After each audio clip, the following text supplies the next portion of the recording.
नमस्ते मेरे प्यारे दोस्तों। किसी भी कम्पिटिटिव एग्जाम में सफल होने के लिए स्पेशल स्ट्रेटजी के साथ पढ़ाई करना पड़ता है। भीड़ की तरह जैसे सब बिना सोचे समझे पढ़ाई करते जा रहे हैं वैसे नहीं होता है, क्योंकि पढ़ाई करने वाले लाखों की संख्या में होते हैं और वैकेंसी मात्र कुछ हज़ारों में होती है। तो इसमें सिलेक्शन लेने के लिए आपको सबसे अलग कड़ी मेहनत करना है। सिलेबस और पैटर्न के अनुसार सिस्टमेटिक ढंग से सभी क्वेश्चन को याद और रिवीजन करना है। सबसे मज़ेदार होता है स्टूडेंट लाइफ। बस कुछ साल की कड़ी मेहनत करिए और ज़िंदगी भर ऐश करिए। जीवन का एक लक्ष्य रखिए, दिन रात उसी लक्ष्य के बारे में सोचिए। सपने में भी वही लक्ष्य दिखाई देना चाहिए, धुन सवार हो जानी चाहिए। एक दिन निश्चित रूप से आप सफल हो जाएंगे। तो चलिए दोस्तों शुरू करते हैं सेट के माध्यम से स्मार्ट स्टडी। पहला क्वेश्चन है, पहली बार परिसीमन आयोग का गठन कब किया गया था? तो इसका करेक्ट आंसर है 1952 में किया गया था। ठीक है, एक सिंपल पढ़ने का तरीका है कि चलो परिसीमन आयोग का गठन कब हुआ, तो 1952 में हुआ, ये जान गए, फिर आगे बढ़ गए। लेकिन नो, सिस्टमेटिक ढंग से पढ़ने का मतलब ये होता है कि 1952 में और भी क्वेश्चन पूछा जाता है। ठीक है, 1952 में और भी इंपॉर्टेंट है जो कि एग्जाम में पूछा जाता है। तो जो आप पहले कभी पढ़ें, यानी 10 दिन पहले पढ़ें या तो कभी भी पढ़े होंगे, तो उनको एक साथ यहाँ रिवीजन करना चाहिए। उससे क्या होता है, ये क्वेश्चन जो अगर थोड़ा सा पहली बार पढ़ें तो ये भी आपको याद कन्फर्म हो जाता है और वो भी क्वेश्चन रिवीजन हो जाता है। तो सिस्टमेटिक ढंग से पढ़ने का मतलब यही होता है। जैसे 1952 में लोकसभा का गठन कब हुआ? 1952 में हुआ था। राज्यसभा का गठन कब हुआ? 1952 में हुआ था। राष्ट्रीय विकास परिषद का गठन कब हुआ? तो 1952 में हुआ था। और सामुदायिक विकास कार्यक्रम की शुरुआत कब हुई? तो 1952 में हुए थे। ये चारों इंपॉर्टेंट, इतना इंपॉर्टेंट क्वेश्चन है कि ये चारों एग्जाम में पूछा हुआ और पूछा जाता है। ठीक है, इससे ज़्यादा ये जो पहली बार परिसीमन आयोग का गठन हुआ, इससे ज़्यादा इंपॉर्टेंट है कि लोकसभा का गठन कब हुआ, राज्यसभा का गठन कब हुआ और राष्ट्रीय विकास परिषद का गठन कब हुआ और सामुदायिक विकास कार्यक्रम का शुरुआत कब हुआ। ये चारों 1952 में ही शुरू हुआ था। तो इस तरह से आपको याद रख लेना है, इससे आसानी से याद भी रहेगा और लंबे समय तक याद भी रहेगा। ठीक है, तो ये है पढ़ने का, ये होता है सिस्टमेटिक ढंग से पढ़ने का तरीका। जब भी आपके सामने कोई क्वेश्चन आए तो उससे रिलेटेड जितने भी इंपॉर्टेंट क्वेश्चन है जो कि एग्जाम में पूछा जाता है, सबको एक साथ रिविजन करना चाहिए। ठीक है, तो आपको याद हो जाना चाहिए।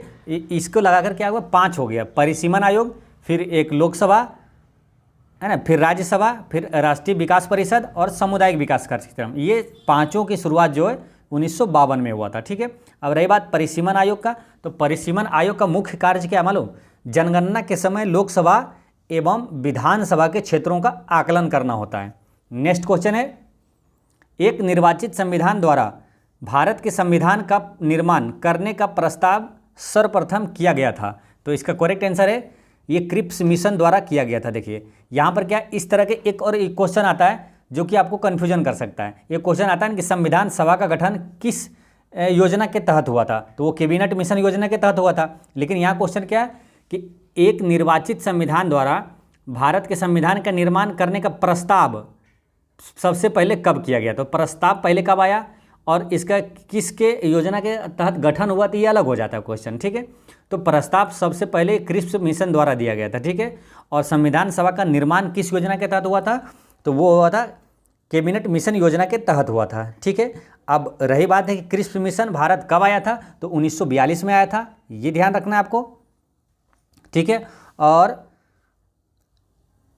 क्रिप्स मिशन का अध्यक्ष कौन था? तो स्टैफोर्ड क्रिप्स था, ये ध्यान रखना है। तो याद हो गया, आसानी से याद हो जाएगा, क्योंकि ये स्टैफोर्ड क्रिप्स के नाम पे ही ये क्रिप्स मिशन रखा गया था इसका नाम। ठीक है, और कैबिनेट मिशन का अध्यक्ष कौन था? तो वो पेंथिक लॉरेंस था। तो ये आपको ध्यान रखना है। नेक्स्ट क्वेश्चन है कि निम्नलिखित में से कौन सा राज्य 73वें संविधान संशोधन के अभिपालन करने वाला पहला राज्य है? तो इसका करेक्ट आंसर है ये मध्य प्रदेश है, यानी कि सबसे पहले मध्य प्रदेश ने ये संशोधन जो लागू किया गया था। ठीक है, ये नियम जो है सबसे पहले मध्य प्रदेश लागू किया था। अब इंपॉर्टेंट क्वेश्चन यहाँ से पूछा जाता है। ठीक है, तो जो भी क्वेश्चन यहाँ से इस चैप्टर से पूछा जाता है सबको एक साथ रिवीजन करेंगे।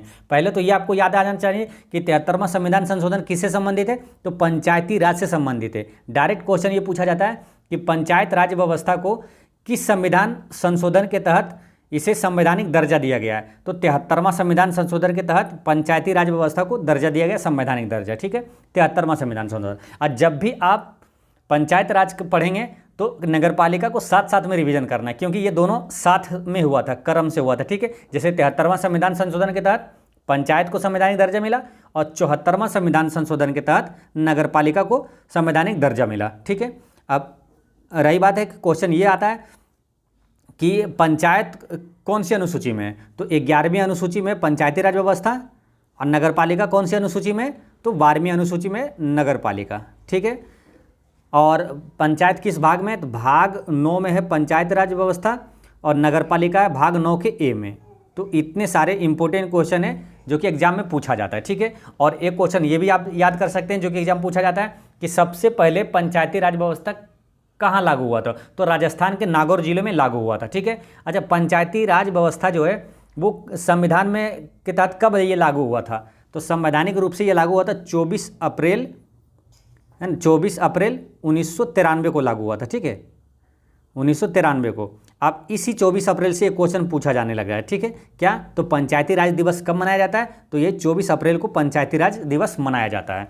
तो ये आपको याद रखना है। ठीक है, एक इंपॉर्टेंट क्वेश्चन जो कि बार बार रिपीट होता है कि ग्राम पंचायत का गठन किस अनुच्छेद में, तो वो अनुच्छेद 40 में ग्राम पंचायत का गठन। तो ये सारे इंपॉर्टेंट क्वेश्चन है, आपको ध्यान में रखना है। नेक्स्ट क्वेश्चन है,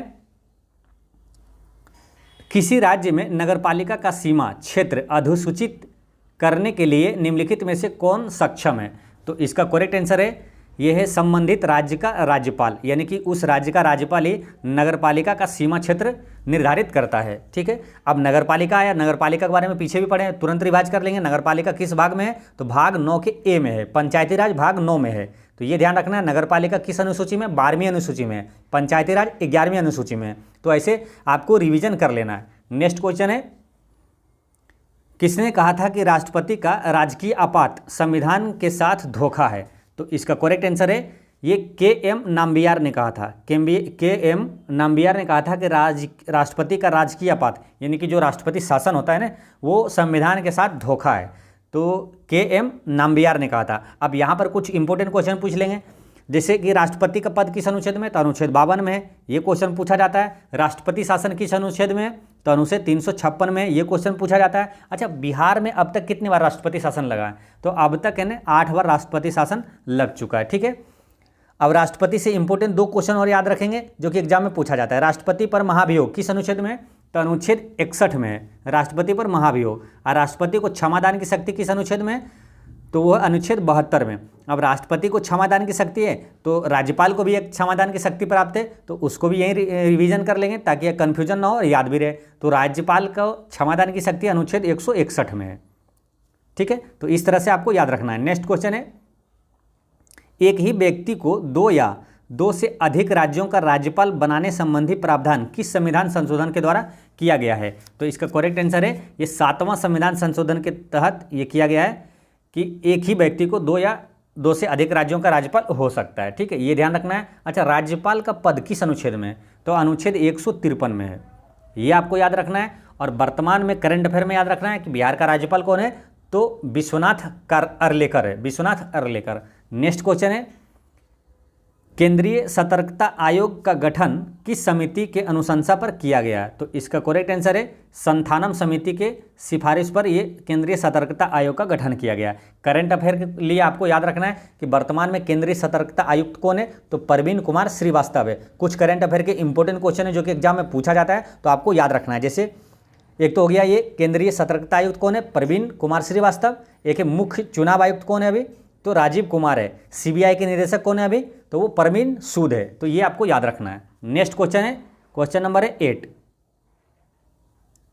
8 में पूछा गया कि भारतीय संविधान के निम्न में से किस अनुच्छेद में अंतर्राज्यीय परिषद का गठन का प्रावधान है, तो इसका करेक्ट आंसर है अनुच्छेद 263 में अंतर्राज्यीय परिषद का गठन का प्रावधान है। ठीक है, अब यहाँ पर कुछ याद रख लेंगे, ये 2 क्वेश्चन इंपॉर्टेंट कि अंतर्राज्यीय परिषद का गठन कौन करता है, तो वो राष्ट्रपति द्वारा किया जाता है। और अंतर्राज्यीय जो परिषद का अध्यक्ष कौन होता है, तो प्रधानमंत्री होता है। नेक्स्ट क्वेश्चन है कि शिल्प वेद निम्न में से किस वेद का उपवेद है, तो इसका करेक्ट आंसर है अथर्ववेद का उपवेद है शिल्प वेद। ठीक है, अब अथर्ववेद का यहाँ उपवेद पूछा तो आप सभी वेद के उपवेद यहाँ पर रिवीजन कर लेंगे। ठीक है, इंपॉर्टेंट हो जाता है, तो ये पूछा जाता है तो रिवीजन कर लेंगे। जैसे अथर्ववेद का यहाँ हो गया शिल्प वेद, तो ऋग्वेद का उपवेद का नाम क्या है, तो ऋग्वेद का उपवेद है आयुर्वेद।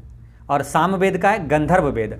और यजुर्वेद का उपवेद का नाम है धनुर्वेद। ठीक है, अब यहाँ इस चैप्टर से कई इंपॉर्टेंट क्वेश्चन पूछा जाता है, तो जो भी आपको याद हो तो वो सबको रिवीजन कर लेना है। जो नहीं भी हो थोड़ा सा कन्फ्यूजन लगे तो वो गूगल से सर्च करके रिवीजन कर लेना चाहिए।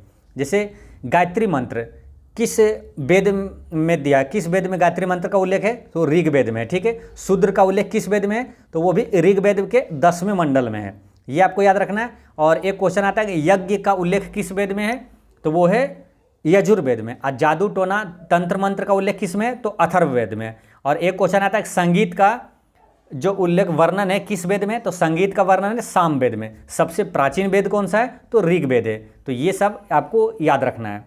नेक्स्ट क्वेश्चन है, निम्नलिखित में से कौन सा युग्म सही सुमेलित नहीं है, तो ये वंश का नाम दिया हुआ, ये संस्थापक है। चौहान वंश का संस्थापक वासुदेव है, तो ये सही है। और परमार वंश का संस्थापक उपेंद्र, ये भी सही है। और सोलंकी वंश का संस्थापक पृथ्वीराज प्रथम, ये गलत है, क्योंकि सोलंकी वंश का संस्थापक जो था ना वो था मूलराज, ठीक है। तो इसका आंसर हो जाता है सी, ये गलत है। और गढ़वाल वंश का संस्थापक चंद्रदेव था, ये भी सही है। नेक्स्ट क्वेश्चन है कि शेर शाह ने किस युद्ध में विजय के बाद शेर शाह की उपाधि धारण की थी, तो इसका करेक्ट आंसर है चौसा के युद्ध में शेर शाह ने विजय के बाद किसका, शेर शाह की उपाधि धारण किया था, ठीक है। अब चौसा का युद्ध किसके किसके बीच हुआ था, तो ये हुआ था शेर शाह और हुमायूं के बीच हुआ था, ठीक है। यहाँ पर 2 युद्ध हुआ था, आपको याद रखना है, दोनों को क्रम से याद रखना है। 1539 में हुआ था चौसा का युद्ध, ठीक है। और 1540 में हुआ था कन्नौज का युद्ध। ये दोनों युद्ध हुआ था शेर शाह और हुमायूं के बीच, और दोनों युद्ध में शेर शाह विजयी रहा, यानी कि दोनों युद्ध में शेर शाह ने हुमायूं को पराजित किया था, ठीक है। अब इसे याद कैसे रखना है, ये है चौसा का युद्ध और ये कन्नौज का युद्ध, तो दोनों क्रम से इसे याद रखना, चौक है ना, चौक याद रखना, यानी 1539-40, ये ईस्वी आपको याद रहेगा, 39-40 चौक, यानी पहले चौ आ रहा है, यानी कि 1539 में, और को यानी कन्नौज 1540 में ये युद्ध हुआ था, ठीक है। अब शेर शाह सूरी से एक इंपॉर्टेंट क्वेश्चन पूछा जाता है, ठीक है, जो कि बार बार क्वेश्चन रिपीट भी होता है, शेर शाह का मकबरा कहाँ है। बहुत आसान क्वेश्चन है, लेकिन रेलवे एनटीपीसी अभी जो एग्जाम हुआ था इसमें भी क्वेश्चन ये पूछा हुआ है, ठीक है। शेर शाह सूरी का मकबरा कहाँ है, तो सासाराम में है, ये ध्यान रखना है। और एक क्वेश्चन इसका आता है कि किस भारतीय राजा ने एक चांदी का सिक्का जारी किया और इसे 16वीं शताब्दी में रुपया कहा था, तो शेर शाह सूरी ने किया था। नेक्स्ट क्वेश्चन है, उत्तराधिकार के युद्ध में औरंगजेब ने दारा शिकोह को किस युद्ध में अंतिम रूप से पराजित कर दिल्ली में अपना राज्याभिषेक कराया था, यानी कि औरंगजेब ने दारा शिकोह को किस युद्ध में पराजित किया और दिल्ली में अपना राज्याभिषेक कराया था, तो इसका करेक्ट आंसर है ये देवराय का युद्ध में दारा शिकोह को पराजित किया था। ये औरंगजेब और दारा शिकोह कौन है मालूम, ये दोनों अपना भाई है और शाहजहां का पुत्र है, ठीक है, ये ध्यान रखना है। और औरंगजेब से एक और क्वेश्चन को याद आ रहा है, जैसे कि एक क्वेश्चन आता है ना कि सिख गुरु जो है, गुरु 9वें गुरु थे गुरु तेग बहादुर, उसकी हत्या किसने करवाया था, तो ये औरंगजेब ने ही करवाया था, ठीक है। और दारा शिकोह से एक क्वेश्चन ये आता है कि भगवत गीता का फारसी में अनुवाद किसने किया था, तो दारा शिकोह ने ही किया था। नेक्स्ट क्वेश्चन है, तुगलक काल में बिहार की राजधानी कहाँ थी, तो इसका करेक्ट आंसर है बिहार शरीफ था। तुगलक काल में बिहार की राजधानी बिहार शरीफ था। अब तुगलक काल की बात हो रही थी, कब की बात हो रही थी, तुगलक वंश जो था वो 1320 से 1413 ईस्वी तक था, ठीक है। अच्छा, तुगलक वंश का संस्थापक कौन था, तो गयासुद्दीन तुगलक था, ये ध्यान रखना है। अच्छा, बिहार की स्थापना कब हुआ, ये इंपॉर्टेंट क्वेश्चन है, बीपीएससी में पूछा हुआ है कई बार, ठीक है। बिहार की स्थापना कब हुआ, तो वो होता 22 मार्च 1912 को हुआ था, ये आपको ध्यान रखना है, बिहार की स्थापना, ठीक है। और इसी 22 मार्च से ने बिहार स्थापना दिवस मनाया जाने लगता है, तो यानी पूछा जाता है कि बिहार स्थापना दिवस कब मनाया जाता है, तो 22 मार्च को मनाया जाता है, ठीक है। और जब भी ये 22 मार्च जब आए, या तो 22 अप्रैल आए या तो 22 मई आए, तो जब भी कोई भी एक आए तो इससे रिलेटेड जो भी तीनों इंपॉर्टेंट है, इसके पीछे 3 क्वेश्चन और है, सबको एक साथ तुरंत दिमाग में आ जाना चाहिए। जैसे 22 मार्च को ही विश्व जल दिवस मनाया जाता है, ठीक है। एक तो हो गया ये बिहार दिवस, एक जल दिवस, 2 हो गया। और एक है 22 मार्च के बाद क्या आता है, अप्रैल, 22 अप्रैल को क्या मनाया जाता है, विश्व पृथ्वी दिवस मनाया जाता है। और 22 मई को क्या मनाया जाता है, तो विश्व जैव विविधता दिवस मनाया जाता है। तो इस तरह से आपको रिवीजन कर लेना है।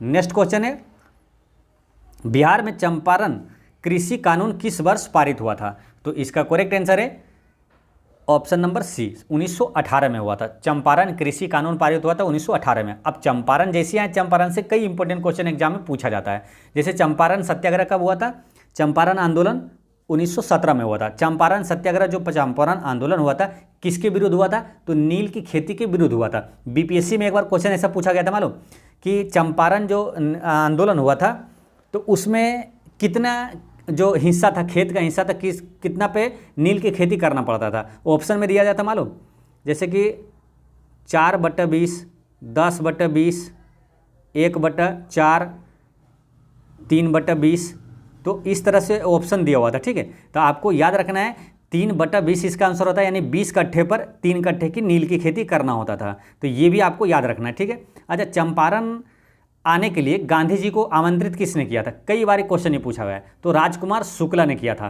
तो ये सारे इंपॉर्टेंट क्वेश्चन आपको याद रखना है। ठीक है, गांधी जी जो भारतीय राजनीति में कब प्रवेश किए थे सक्रिय रूप से, ये भी क्वेश्चन पूछा जाता है। तो चंपारण सत्याग्रह में ही गांधी जी भारतीय राजनीति में सक्रिय रूप से प्रवेश किए थे। ठीक है, और भारत में पहला सत्याग्रह गांधी जी का कौन सा था? तो ये चंपारण सत्याग्रह ही था। नेक्स्ट क्वेश्चन है, क्वेश्चन नंबर है 15। इसमें क्या मिलान करना है? विद्रोह का केंद्र जो था ये 1857 की बात हो रही है, क्रांति के, और वहाँ से नेतृत्व किसने किया था? तो लखनऊ से नेतृत्व किसने किया था? तो लखनऊ से नेतृत्व किए थे बेगम ये हजरत महल। ठीक है, और कानपुर से नेतृत्व किए थे नाना साहेब, नाना है ना, कानपुर से नाना साहेब, और झांसी से किए थे ये रानी लक्ष्मीबाई, और इलाहाबाद से लिकायत अली, इलाहाबाद लिकायत अली। ठीक है, इलाहाबाद से लिकायत अली किया था। तो इसका आंसर हो जाता है ऑप्शन नंबर ए। ठीक है, नेक्स्ट क्वेश्चन है कि जून 1945 में आयोजित शिमला सम्मेलन में कांग्रेस प्रतिनिधि मंडल का नेतृत्व किसने किया था? तो इसका करेक्ट आंसर है मौलाना अबुल कलाम आज़ाद ने किया था।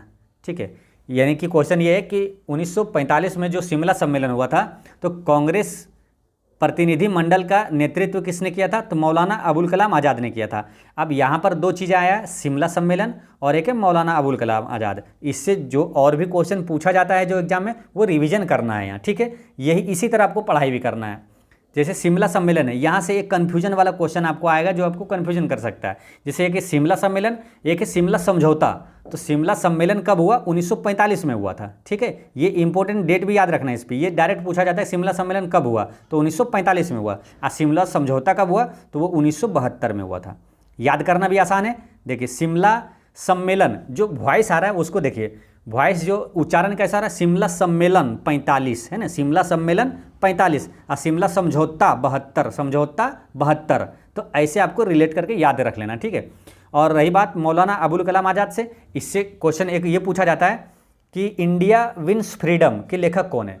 तो इंडिया विंस फ्रीडम पुस्तक के लेखक है मौलाना अबुल कलाम आज़ाद। इसे याद कैसे रखना है? देखिए, इंडिया विंस फ्रीडम, फ्रीडम मतलब क्या होता है? आज़ाद। तो इसके पुस्तक के नाम में भी आज़ाद आता है और इसके नाम में भी आज़ाद आया। ठीक है ना, तो इंडिया विंस फ्रीडम के लेखक कौन हो गया?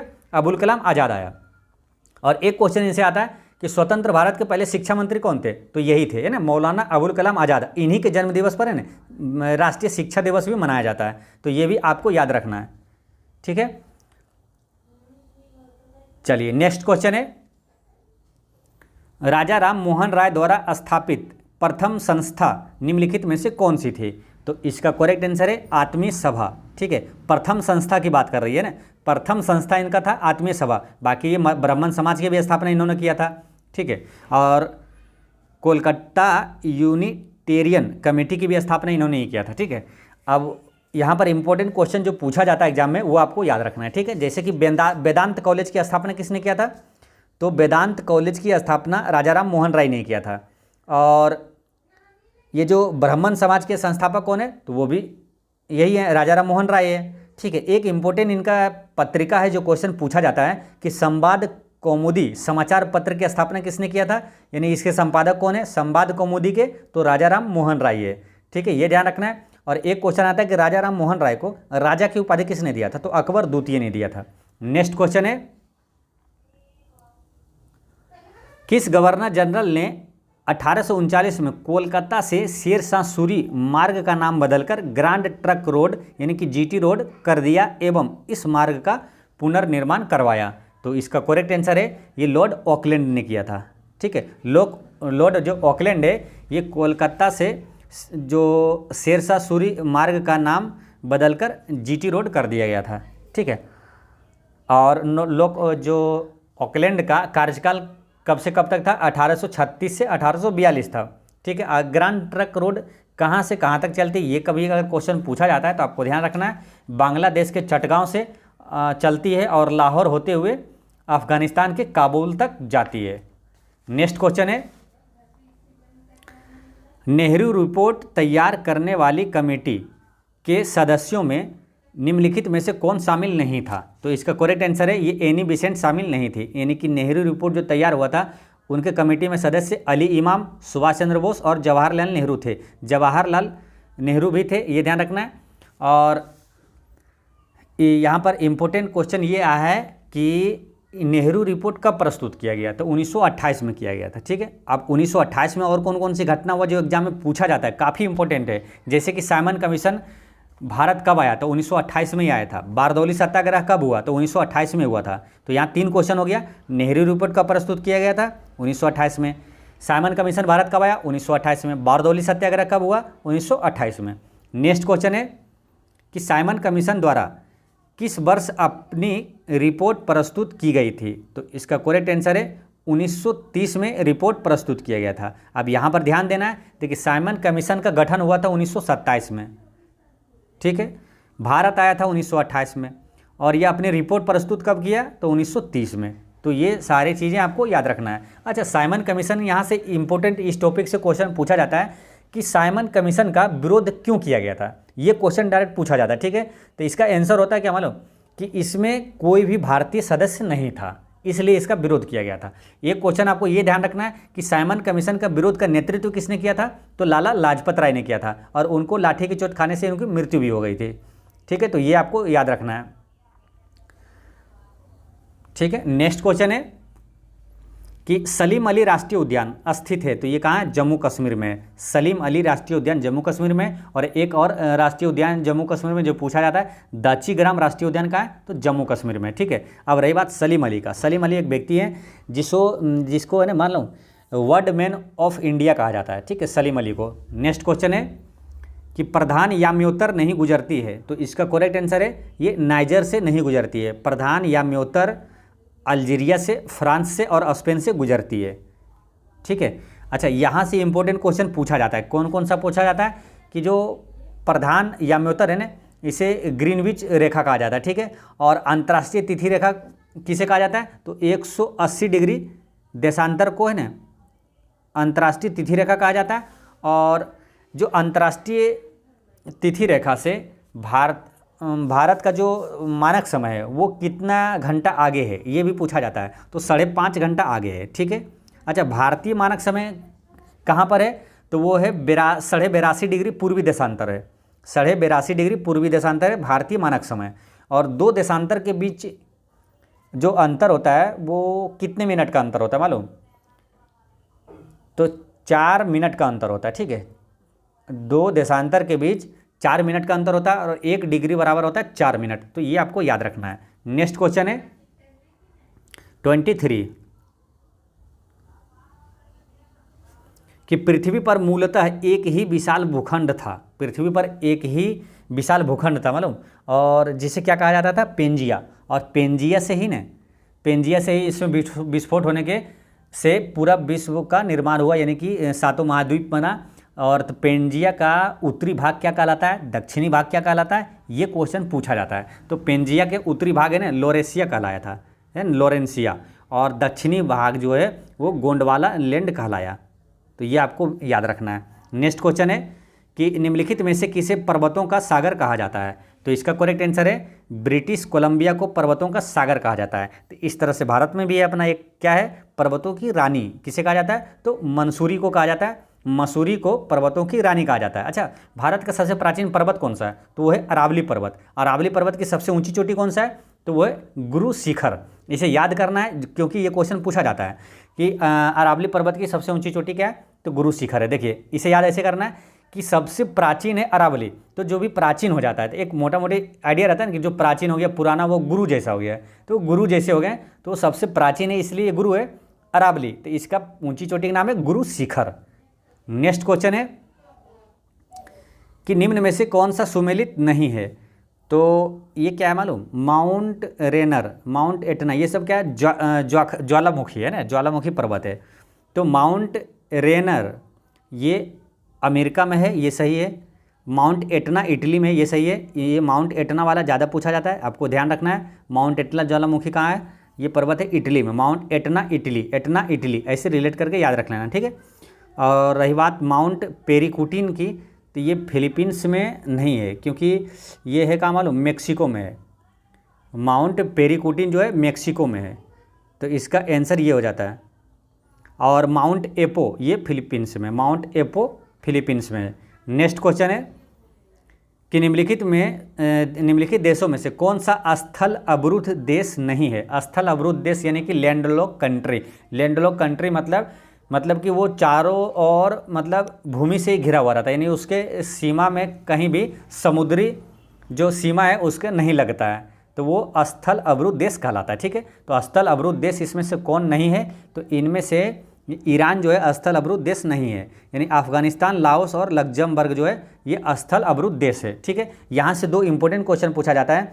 पहले तो ये ध्यान रखना है कि विश्व में कुल कितने देश जो है कि स्थल से चारों ओर से घिरा हुआ है, तो 44 देश जो पूर्ण रूप से वो स्थल से चारों ओर से घिरा हुआ है। और एक क्वेश्चन आता है कि सबसे बड़ा स्थलरुद्ध देश यानी सबसे बड़ी लैंडलॉक कंट्री कौन सा है, तो वो है कजाकिस्तान। नेक्स्ट क्वेश्चन है, सूची 1 को सूची 2 से मिलाना है, देश है और उसकी राजधानी है, ठीक है। तो ऑस्ट्रेलिया की राजधानी कहाँ है, कैनबरा, ये जान गए। ऑस्ट्रेलिया की राजधानी कैनबरा, और ये तजाकिस्तान की राजधानी है, इसको आपको याद भी करवाएं पिछले वीडियो में, कई वीडियो में, कि ताजाकिस्तान। इसे याद कैसे रखना है, तो याद ऐसे रखना है कि कोई भी चीज़ अगर ताज़ा है तो उसको कोई नहीं दूसता है ना। देहाती भाषा में बोलते हैं दूसना, कोई भी अगर ख़राब चीज़ है उसे दूस देता है। तो ताज़ा कोई चीज़ है ना तो उसे कोई नहीं दूसता है, यानी कि ताजाकिस्तान की राजधानी दुशानबे, ठीक है। अगर ये दोनों जानते हैं तो क्या आंसर टिक कर सकते हैं, देखते हैं। ए का 2 और ए का 2 किस में है, ए का 2 है बी में है और डी में है, और ए का 2 हो गया, और तजाकिस्तान का है दुशानबे यानी कि बी का 3। तो बी का 3 किस में है, जैसे यहाँ और यहाँ 2 आया था, ठीक है। बी का 3 किस में, इसमें है, तो यानी आंसर इसका बी हो जाता है। यानी कि इस टाइप के क्वेश्चन में कि आपको अगर एक भी याद है, अगर 2 भी याद है, कई बार तो अगर एक भी याद है तो आप आसानी से टिक कर सकते हैं, उस तरह से सेटिंग रहता है, ठीक है। तो इसलिए आपको 1-2 भी आपको ध्यान से यानी ट्रिक से किसी तरह याद कर लेना, ठीक है। तो इसको याद करना है पहले। तो ऑस्ट्रेलिया का तो कैनबरा है, ये आपको मालूम है। अब ताजाकिस्तान के दुशानबे ये कभी आप नहीं भूलेंगे, क्योंकि ताजा को कोई नहीं दूसता है, ठीक है।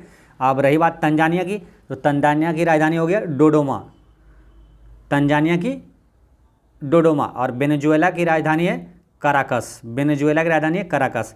तो इसका आंसर हो गया था क्या, इसका करेक्ट आंसर है option number B. Next question है कि उत्तरी अमेरिका में नियाग्रा जलप्रपात किन 2 झीलों के बीच स्थित है, तो इसका करेक्ट आंसर है ये ओंटारियो झील और ईरी झील के बीच स्थित है। नेक्स्ट क्वेश्चन है कि निम्नलिखित में से कौन सा अपने प्रभाव में सर्वाधिक मुद्रास्फीति के कारण हो सकता है, तो इसका करेक्ट आंसर है ये बजट घाटे के वित्तीयन के लिए नई मुद्रा का सृजन करना। बजट घाटे के वित्तीयन के लिए नई मुद्रा का सृजन करना, ये क्या है कि अपने प्रभाव में सर्वाधिक मुद्रास्फीति के कारण हो सकता है। नेक्स्ट क्वेश्चन है, क्वेश्चन नंबर है 30। जब भारतीय रिजर्व बैंक नकदी रिजर्व अनुपात में वृद्धि की घोषणा करता है तो इसका तात्पर्य क्या है, तो इसका तात्पर्य क्या है, तो इसका करेक्ट आंसर है ऑप्शन नंबर ए, वाणिज्य बैंकों के पास उधार देने के लिए कम मुद्रा होगी। फिर से समझिए, जब भारतीय रिजर्व बैंक नकदी रिजर्व अनुपात में वृद्धि की घोषणा करता है तो इसका मतलब होता है कि वाणिज्य बैंकों के पास उधार देने के लिए कम मुद्रा होगी। अब भारतीय रिजर्व बैंक है ना, यहाँ से कई इंपॉर्टेंट क्वेश्चन पूछा जाता है। भारतीय रिजर्व बैंक क्या है, अगर पूछे कि भारत का जो केंद्रीय बैंक कौन सा है, तो यही है भारतीय रिजर्व बैंक यानी कि RBI, reserve bank of India, ठीक है। अब रिजर्व बैंक ऑफ इंडिया यानी कि आरबीआई की स्थापना कब हुआ, तो 1935 में हुआ था। आरबीआई का राष्ट्रीयकरण कब हुआ, तो 1949 में हुआ था, ठीक है। और आरबीआई का जो है प्रथम भारतीय गवर्नर कौन था, तो सीडी देशमुख था। और करंट अफेयर में याद रखना है आरबीआई का वर्तमान गवर्नर कौन है, तो शक्तिकांत दास है। नेक्स्ट क्वेश्चन है मौद्रिक नीति है, तो इसका करेक्ट आंसर है मौद्रिक नीति क्या है? राजकोषीय नीति का पूरक है। मौद्रिक नीति राजकोषीय नीति का पूरक है। नेक्स्ट क्वेश्चन है कि निम्नलिखित में से कौन सी स्कीम ग्रामीण विकास के लिए नहीं है? तो इसका करेक्ट आंसर है क्राय, है ना, ये CRY, ये क्या है? ग्रामीण विकास के लिए नहीं है। क्राय का मतलब क्या होता है? Child rights and you, child rights and you. अब देखिए ग्रामीण विकास के लिए कौन कौन सा है? ट्राइसेम, JRY और IRDP। ट्राइसेम क्या है? तो ये है समन्वित ग्रामीण विकास कार्यक्रम है। जैसे कि ट्राइसेम जो है ना, फिर से समझिए, ट्राइसेम जो है ना ग्रामीण युवाओं को स्वरोजगार हेतु प्रशिक्षण कार्यक्रम है। ग्रामीण युवाओं को स्वरोजगार हेतु प्रशिक्षण कार्यक्रम है ट्राइसेम, ठीक है। और ये जवाहर रोजगार योजना है, ये भी ग्रामीण विकास से संबंधित है। और रही बात IRDP की, तो ये है समन्वित ग्रामीण विकास कार्यक्रम है।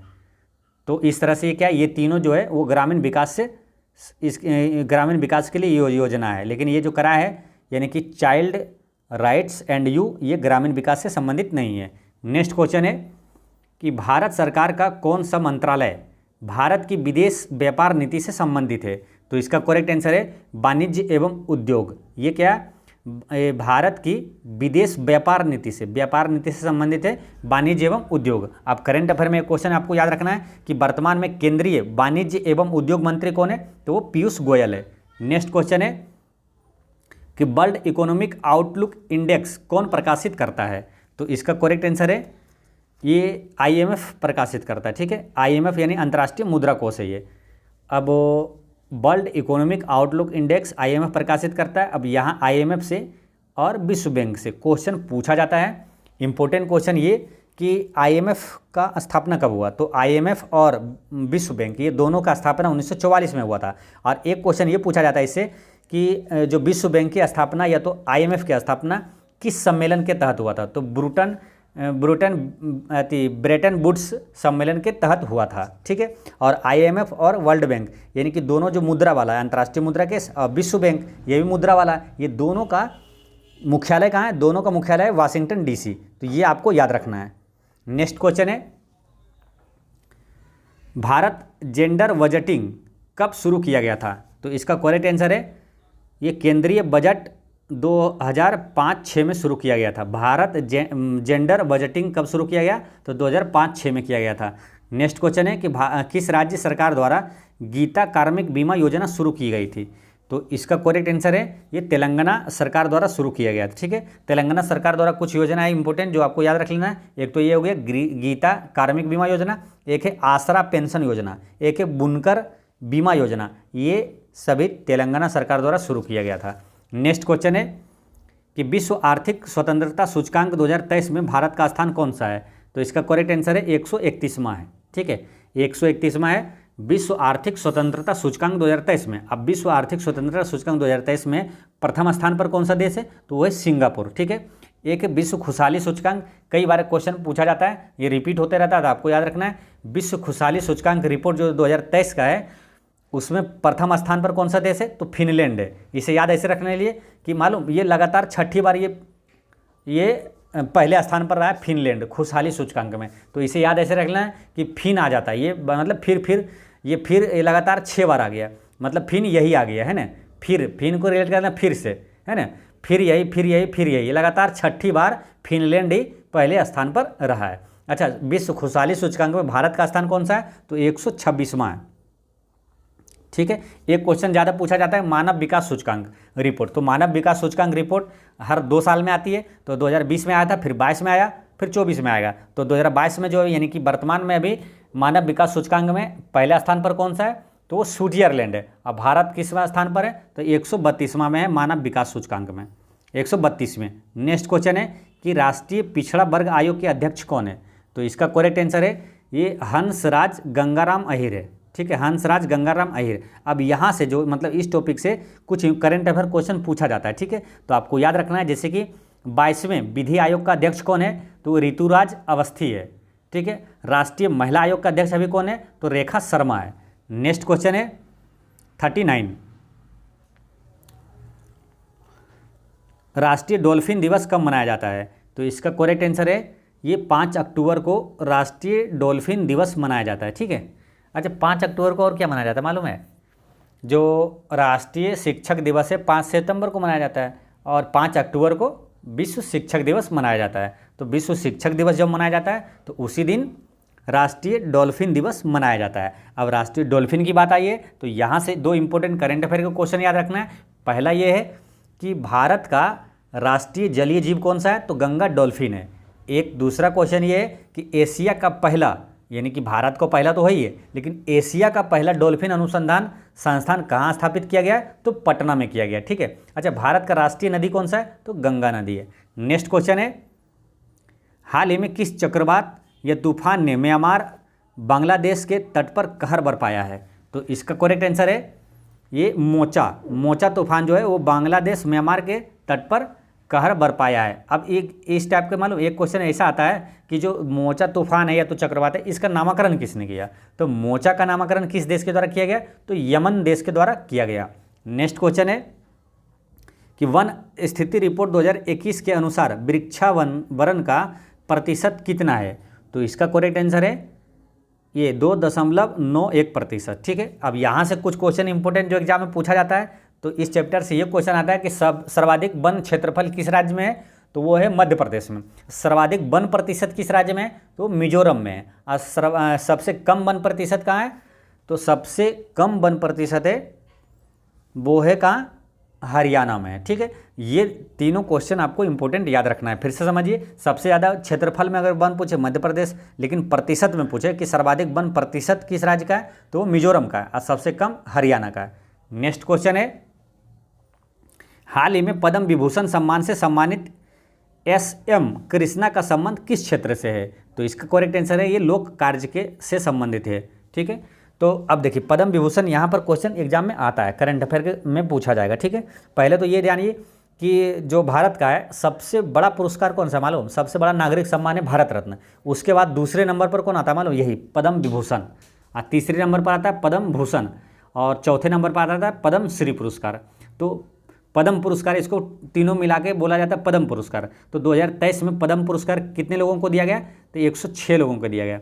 6 को मिला पद्म विभूषण, यानी सबसे बड़ा वाला ये पद्म विभूषण। उसके बाद पद्म भूषण मिला है 9 लोगों को, और 91 लोगों को मिला है पद्म श्री पुरस्कार। 91, 9, 100 और ये 6, 106 लोगों को टोटल पद्म श्री पुरस्कार, ये पद्म पुरस्कार मिला है 106 लोगों को टोटल 2023 में।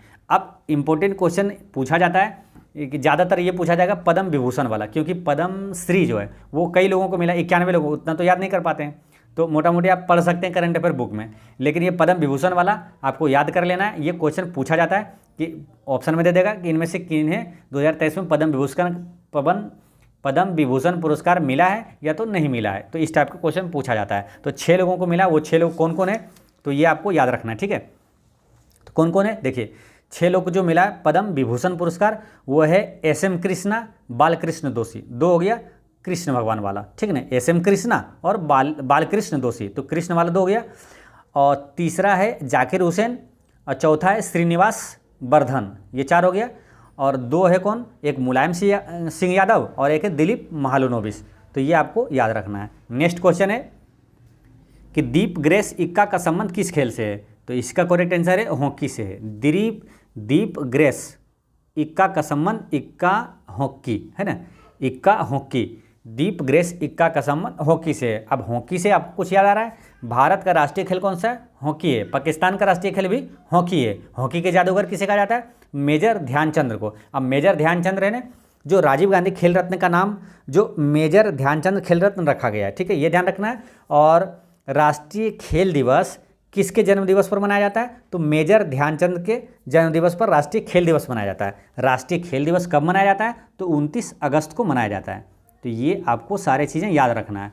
नेक्स्ट क्वेश्चन है कि द एलिफेंट व्हिस्पर्स डॉक्यूमेंट्री के निर्देशक निम्न में से कौन है, तो इसका करेक्ट आंसर है ये कार्तिकी गोंजाल्विस है। कार्तिकी गोंजाल्विस है ये द एलिफेंट व्हिस्पर्स डॉक्यूमेंट्री के निर्देशक। अब द एलिफेंट व्हिस्पर्स डॉक्यूमेंट्री के निर्देशक इसलिए पूछा गया है क्योंकि ये इम्पोर्टेंट इसलिए है कि जो 95वां यानी कि 95th जो है ऑस्कर अवार्ड 2023 में बेस्ट डॉक्यूमेंट्री शॉर्ट फिल्म का खिताब द एलिफेंट व्हिस्पर्स को ही दिया गया है। तो ये आपको याद रखना है। नेक्स्ट क्वेश्चन है SCO यानी कि संघाई सहयोग संगठन है ये, शिखर सम्मेलन 2023 का आयोजन कहाँ किया गया है? तो इसका करेक्ट आंसर है ये भारत में ही किया गया है। ठीक है, 2023 में भारत में ही किया गया, यानी नरेंद्र मोदी की अध्यक्षता में ये किया गया है। ठीक है, अब रही बात है कि ये करंट अफेयर का क्वेश्चन हो गया। अब संघाई सहयोग संगठन की स्थापना कब हुआ था? तो 2001 में हुआ था। इसका मुख्यालय कहाँ है? तो बीजिंग में है।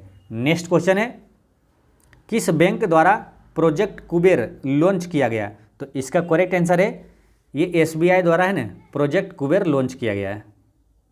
ठीक है, अब SBI से एक क्वेश्चन ये आता है कि जो स्टेट बैंक ऑफ इंडिया है इसका पहले नाम क्या था? मतलब किस नाम से बदलकर SBI बैंक रखा गया? तो इसका नाम था पहले imperial bank of India, imperial bank of India. तो ये आपको याद रखना है।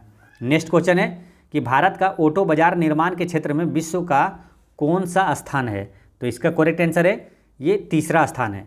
ठीक है, ऑटो बाजार निर्माण में भारत का तीसरा स्थान है। तो प्रथम स्थान पर कौन है? वो चीन है। नेक्स्ट क्वेश्चन है कि ईरान पाकिस्तान गैस पाइपलाइन को निम्न में से किस नाम से जाना जाता है? तो इसका करेक्ट आंसर है शांति पाइपलाइन के नाम से जाना जाता है। ईरान पाकिस्तान जो है गैस पाइपलाइन शांति पाइपलाइन कहलाता है।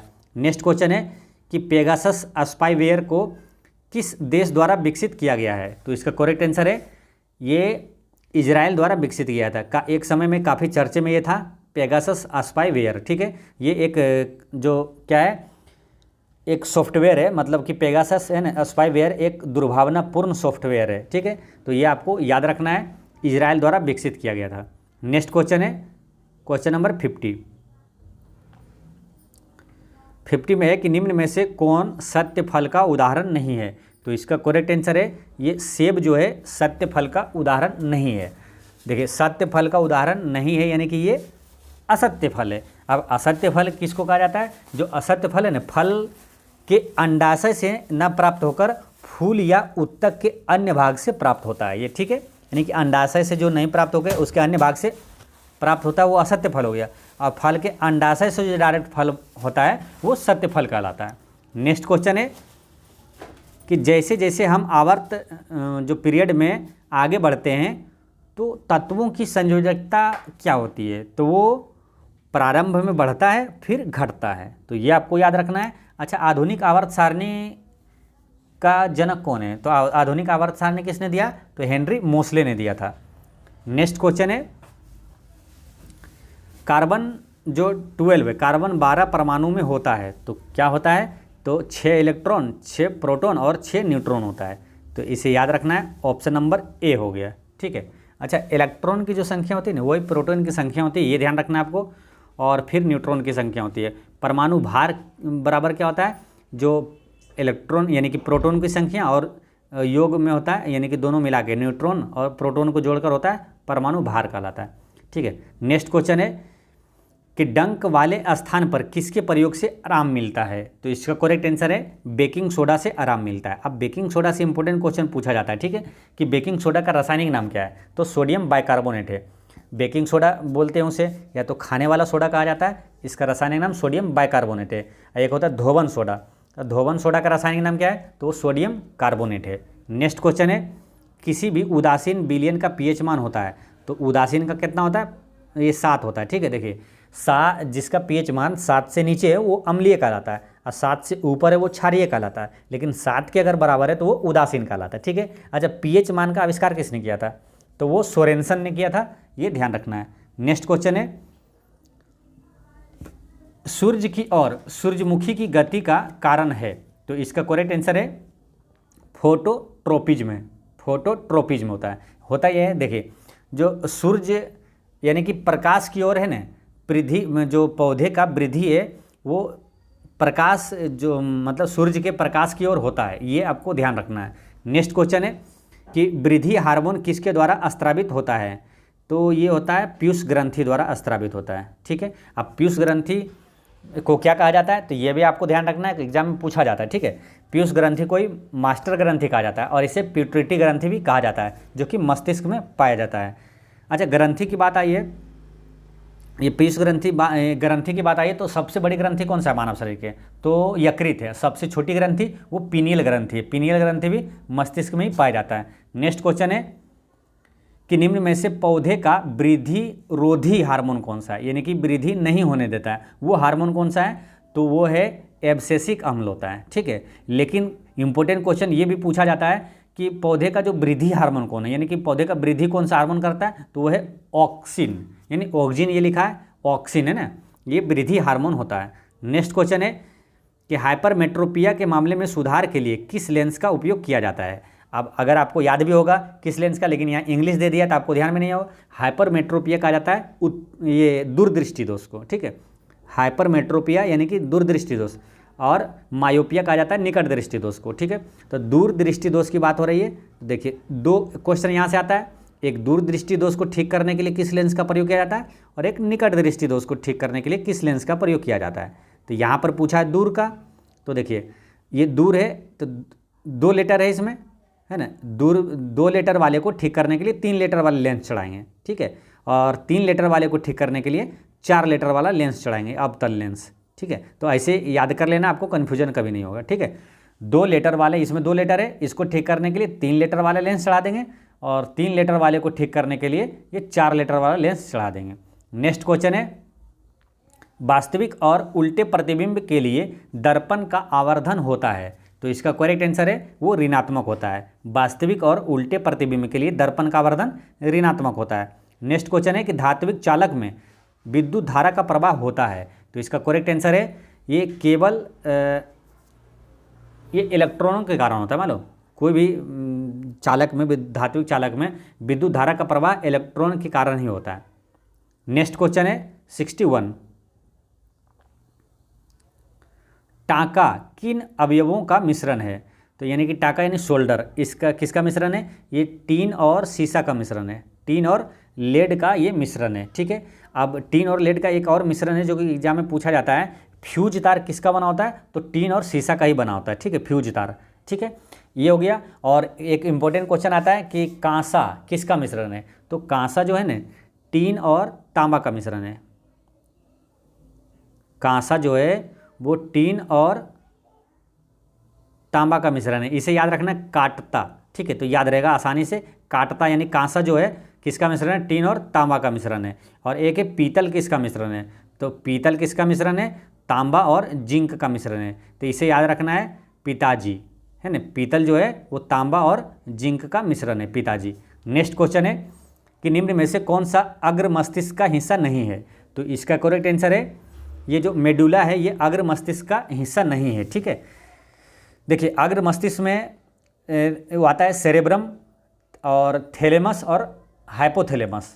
ठीक है, ये अग्र मस्तिष्क में आता है। अब मेडुला जो है ये पश्च मस्तिष्क का भाग है। देखिए मस्तिष्क को मुख्यतः 3 भाग में बांटा गया है, अग्र मस्तिष्क, मध्य मस्तिष्क और पश्च मस्तिष्क। ठीक है, तो ये मेडुला जो होता है वो पीछे का पश्च मस्तिष्क का भाग है। अब मेडुला से मालूम एक इंपॉर्टेंट क्वेश्चन जो एग्जाम में पूछा जाता है, यहाँ से यही क्वेश्चन पूछा जाता है मेडुला से कि मानव शरीर में अनैच्छिक क्रियाओं जैसे कि रक्तचाप, लार, उल्टी, ये सब का किसके द्वारा नियंत्रित किया जाता है, तो अनैच्छिक क्रियाओं का नियंत्रण मेडुला द्वारा किया जाता है, ये आपको याद रखना है। नेक्स्ट क्वेश्चन है निम्नलिखित में से कौन सबसे बड़ी अंतःस्रावी ग्रंथि है, तो इसका करेक्ट आंसर है ये थायराइड ग्रंथि जो है ये सबसे बड़ी अंतःस्रावी ग्रंथि है। अब थायराइड ग्रंथि से इंपॉर्टेंट 2 क्वेश्चन यहाँ आता है। ठीक है, जैसे कि आयोडीन की कमी से किस ग्रंथि में सूजन आ जाती है, तो थायराइड ग्रंथि में सूजन आ जाती है। और यही जो है ना होता है ना कि थायराइड ग्रंथि में सूजन जो आती है वो आयोडीन की कमी से आती है, और आयोडीन की कमी से कौन सा रोग होता है, तो घेंघा रोग होता है। ठीक है, तो घेंघा रोग उसी को कहा जाता है जो थायराइड ग्रंथि में सूजन आ जाता है। ठीक है,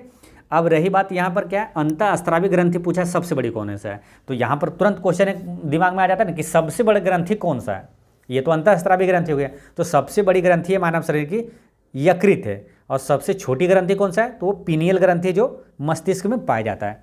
नेक्स्ट क्वेश्चन है कि शहद का प्रमुख घटक है, तो इसका करेक्ट आंसर है ये फ्रक्टोज जो है ये शहद का प्रमुख घटक है। ठीक है, अब फ्रक्टोज से एक क्वेश्चन और आता है कि कौन सा कार्बोहाइड्रेट सबसे मीठा शर्करा है, तो वो फ्रक्टोज ही है, सबसे मीठा शर्करा है, तो ये आपको याद रखना है।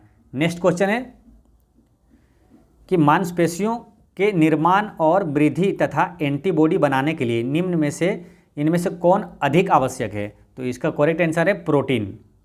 ये क्या है, मांसपेशियों के निर्माण और वृद्धि तथा एंटीबॉडी बनाने के लिए सबसे अधिक आवश्यक है प्रोटीन। अब प्रोटीन से कई इंपॉर्टेंट क्वेश्चन पूछा जाता है, ठीक है। जैसे प्रोटीन का संश्लेषण कहाँ होता है, तो राइबोसोम में होता है। प्रोटीन का कारखाना यानी फैक्ट्री किसे कहा जाता है, तो राइबोसोम को कहा जाता है, ठीक है। एक क्वेश्चन आता है कि बच्चों में क्वाशियोरकर रोग या तो मरास्मस रोग किसकी कमी से होता है, तो वो प्रोटीन की कमी से ही होता है। अच्छा, प्रोटीन कितने एमिनो एसिड से बना होता है, तो 20 एमिनो अम्ल से बना होता है प्रोटीन। तो ये भी क्वेश्चन सारे इंपॉर्टेंट क्वेश्चन जो एग्जाम में पूछा जाता है। नेक्स्ट क्वेश्चन है कि मलेरिया रोग से शरीर का कौन सा अंग प्रभावित होता है, तो इसका करेक्ट आंसर है ये प्लीहा प्रभावित होता है, प्लीहा, ठीक है। अब प्लीहा से और कौन क्वेश्चन आता है, तो एक क्वेश्चन इंपॉर्टेंट यहाँ से पूछा जाता है कि किस अंग को मानव शरीर के रक्त बैंक के रूप में जाना जाता है, तो प्लीहा को, ठीक है। अब मलेरिया से और कौन क्वेश्चन आता है कि मलेरिया किसके कारण होता है, तो मादा एनोफिलीज मच्छर के काटने से मलेरिया रोग होता है। नेक्स्ट क्वेश्चन है सूची 1 को सूची 2 से मिलाना है, यानी कि ये जीव है और किस संघ के हैं ये आपको बताना है। तो जैसे कि तारा मछली ये किस जीव के हैं, किस संघ के जीव हैं, तो तारा मछली ये है एकाइनोडर्मेटा संघ के जीव हैं।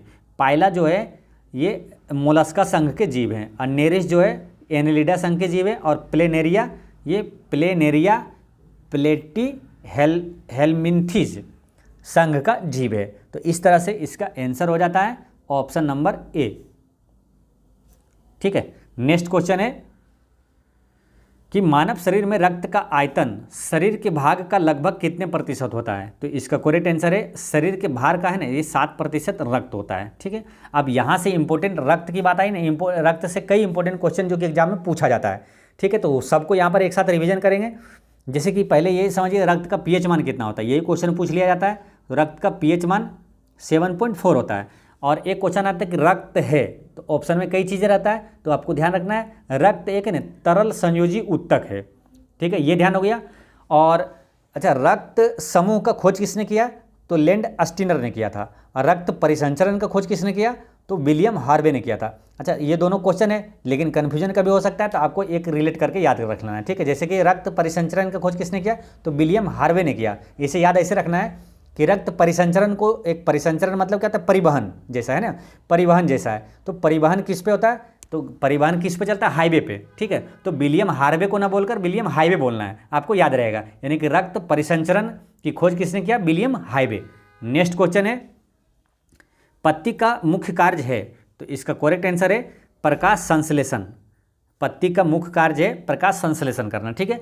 अब प्रकाश संश्लेषण से यहाँ 2 इंपॉर्टेंट क्वेश्चन एग्जाम में पूछा जाता है कि प्रकाश संश्लेषण का मुख्य उत्पाद क्या है, तो वो है कार्बोहाइड्रेट। अब प्रकाश संश्लेषण का अंतिम उत्पाद क्या है, तो वो है ऑक्सीजन। नेक्स्ट क्वेश्चन है एक बिंदु पर चुंबकीय क्षेत्र की उपस्थिति का पता लगाया जाता है, तो इसका करेक्ट आंसर है ये एक कंपास सुई द्वारा पता लगाया जाता है। एक बिंदु पर चुंबकीय क्षेत्र की उपस्थिति का पता किससे लगाया जाता है, तो एक कंपास द्वारा पता लगाया जाता है। अच्छा, एक क्वेश्चन आता है ना कि चुंबकीय जो है वो किस दिशा में होता है, तो जनरली वो किस दिशा में होता है, उत्तर दक्षिण में दिशा में होता है, ये आपको ध्यान रखना है। क्वेश्चन ऐसे आता है कि स्वतंत्र रूप से लटका हुआ चुंबक किस दिशा में होता है, तो उत्तर दक्षिण दिशा में होता है। नेक्स्ट क्वेश्चन है कि निम्नलिखित में से किस तंतु के अणुओं में प्रोटीन इकाइयाँ होती है, तो इसका करेक्ट आंसर है ये रेशम में प्रोटीन इकाइयाँ होती है, ठीक है। एक इंपॉर्टेंट क्वेश्चन यहाँ पूछा जाता है कि पूर्ण रूप से मानव निर्मित पहला रेशा कौन सा है, तो वह है नायलॉन, ये आपको याद रखना है। नेक्स्ट क्वेश्चन है कि मौसम की रिपोर्ट किस थर्मामीटर का उपयोग करके बनाई जाती है, तो इसका करेक्ट आंसर है अधिकतम न्यूनतम। यानी कि मौसम की रिपोर्ट किस थर्मामीटर का प्रयोग करके बनाई जाती है, तो अधिकतम और न्यूनतम। तो इसका आंसर हो जाता है option number C. Next question है कि ध्वनि की प्रबलता किसके द्वारा निर्धारित की जाती है, तो इसका करेक्ट आंसर है कंपन का आयाम द्वारा ध्वनि की प्रबलता निर्धारित किया जाता है, ठीक है। एक क्वेश्चन कल के वीडियो में एक क्वेश्चन आया था कल के सेट में कि ध्वनि का जो पिच को किसके द्वारा मापा जाता है, तो वो आवृत्ति द्वारा मापा जाता है, ठीक है।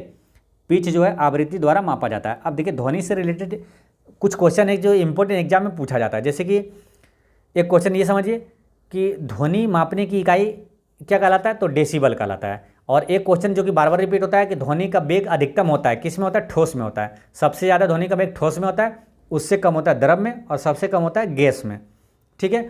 और एक क्वेश्चन आता है कि ध्वनि एक माध्यम से दूसरे माध्यम में प्रवेश जब करती है तो क्या नहीं बदलता है, तो आवृत्ति नहीं बदलता है, ये ध्यान रखना है। नेक्स्ट क्वेश्चन है कि कोशिका में उपस्थित जेली जैसा पदार्थ कहलाता है। तो इसका करेक्ट आंसर है ये साइटोप्लाज्म कहलाता है। कोशिका में उपस्थित जेली जैसा पदार्थ क्या कहलाता है? साइटोप्लाज्म कहलाता है। अब रही बात यहाँ कोशिका जैसी आया तो कोशिका से क्वेश्चन पूछा जाता है कि कोशिका की खोज किसने किया? रॉबर्ट हुक ने किया था। ठीक है, अब रॉबर्ट हुक जैसी है तो वहाँ ऑप्शन में रॉबर्ट ब्राउन भी रहेगा, तो आपको कन्फ्यूजन हो सकता है, दोनों एक जैसा नाम है, इसलिए उसको भी यही याद रखना है। कोशिका की खोज रॉबर्ट हुक ने किया था और कोशिका के केंद्रक की खोज रॉबर्ट ब्राउन ने किया था, तो ये आपको याद रखना है। ठीक है, अच्छा, सबसे छोटी कोशिका कौन सा है? तो वो माइकोप्लाज्मा है। ठीक है, और सबसे बड़ी कोशिका कौन सा है? तो वो शुतुरमुर्ग का अंडा है। नेक्स्ट क्वेश्चन है कि अल्फा किरणों के संबंध में निम्नलिखित में से कौन सा कथन सत्य है? तो इसका करेक्ट आंसर है कि अल्फा किरणें फोटोग्राफिक प्लेट को काला कर देती है और अल्फा किरणें विद्युत क्षेत्र में ऋण आवेशित प्लेट की ओर विक्षेपित हो जाती है। ये दोनों सही है। ठीक है, और ये दोनों सही है। सी में क्या है? अल्फा किरणें प्रतिदीप्ति उत्पन्न करती है, ये गलत है। यानी इसका आंसर हो जाता है ए और बी। इसका आंसर हो गया ऑप्शन नंबर डी। ए और बी दोनों सही है। ठीक है, तो इस तरह से सेट नंबर 10 का जीके और साइंस का पूरा क्वेश्चन होता है समाप्त। और पिछले वीडियो में मैंने आपसे एक क्वेश्चन पूछा था कि मानव शरीर में कितने प्रकार की श्वेत रक्त कणिकाएं होती है? तो 5 प्रकार की श्वेत रक्त कणिकाएं होती है। आज का क्वेश्चन है कि मानव शरीर की सबसे बड़ी ग्रंथि कौन सी है? इसका आंसर आप कमेंट में दीजिएगा और कोई भी डाउट हो तो कमेंट में पूछिएगा। और एक चीज़ हमेशा याद रखना है कि आपकी मुस्कान एक अनमोल खजाना है, इसे छोटी छोटी बातों में खोने ना दें। पढ़ते रहें, मुस्कुराते रहें। जय हिंद।